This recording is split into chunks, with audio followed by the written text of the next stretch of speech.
Fransiya harbiy samolyotlari bir hafta ichida Boltiqbo'yida Rossiya samolyotlariga 11 marta bostirib kirishdi. Rasmiy bu hodisalarni odatdagidan ko'proq provokatsiyalar deb baholadi.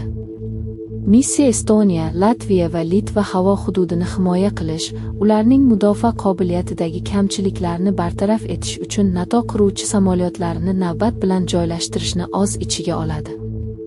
Samolyotlar qo'riqlanadigan zonaga kiradigan noma'lum yoki mos kelmaydigan samolyotlarni ushlab turish uchun yuboriladi.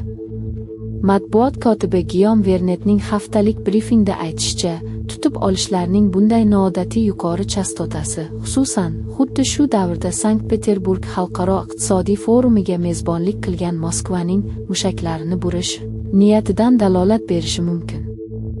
Boltiq dengizi havo politsiyasi Rossiyaning Davosga javobi butun o'nlab yillar davomida tinchlik yoki urushga qarshi qarashlarga duch keldi. Yorqin Sankt-Peterburg xalqaro iqtisodiy forumida ba'zi ishtirokchilar Rossiyani kurashni davom ettirish va G'arb bilan global qarama-qarshilikka tayyorlanishni targ'ib qilishdi. Aksincha, boshqalar yaqinda Ukraina uchuvchisiz uchoqlari Sankt-Peterburg neft terminali va dengiz bazasiga zarba berib, shaharning ayrim qismlari ustidan tutun ko'tarib, urushni deyarli forum ostonasigacha olib kelgan mojaroga barham berishning iqtisodiy foydasini ta'kidladilar.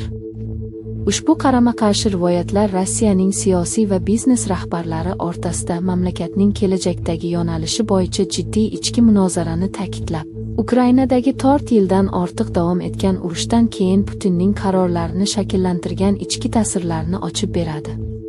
Urushga qarshi rasm uchun surgun qilingan rus oilasi norozilik uchun jazolangan. Atrofdagilar u haqida darhol xabar berishdi va tez orada uning maktabiga ham, uyiga ham tashrif buyurdi. Oxir-oqibat uning otasi qizini qo'llab-quvvatlagani va urushga qarshi chiqqani uchun hibsga olingan. U rus armiyasini obro'sizlantirishda ayblangan. Rossiyaning Sankt-Peterburgdagi neft terminalida Ukraina uchuvchisi samolyoti hujumidan so'ng portlash sodir bo'ldi. Hujum prezident Vladimir Putin shahardagi yirik iqtisodiy forumda ishtirok etishidan bir necha kun oldin sodir bo'ldi. AQSh Kongressining Vakillar palatasi Trampga qarshi tanbeh sifatida urush vakolatlari rezolyutsiyasini qabul qildi. Rezolyutsiyaning qonunga aylanishi dargumon bo'lsa-da, u Trampning 28 fevralda Eronga hujum qilishda Isroilga qo'shilib, shanba kuni 100 kuniga yetadigan davom etayotgan mojaroga qo'shilish qaroriga qarshi keskin tanbeh bo'ladi.